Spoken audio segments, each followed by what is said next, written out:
Welcome to Luca and Miguel. Enjoy the video.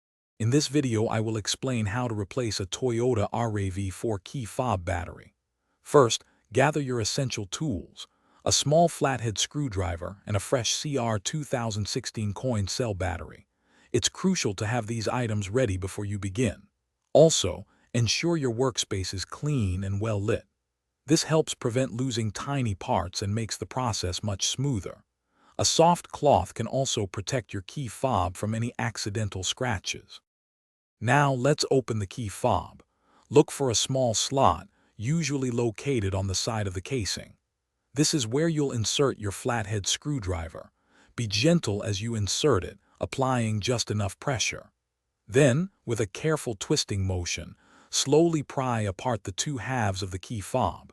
Take your time to avoid damaging the plastic casing or internal components during this step.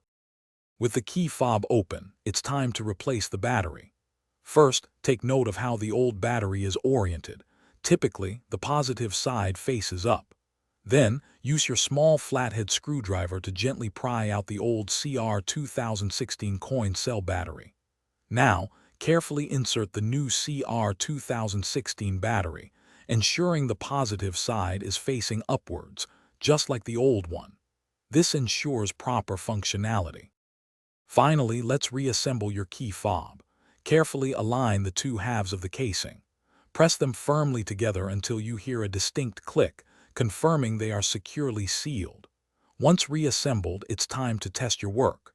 Go to your vehicle and try locking and unlocking the doors using the key fob buttons. Ensure all functions, like the panic button, respond correctly. Congratulations, you've successfully replaced your key fob battery. Thanks for watching and please subscribe. It's the best investment you'll ever make.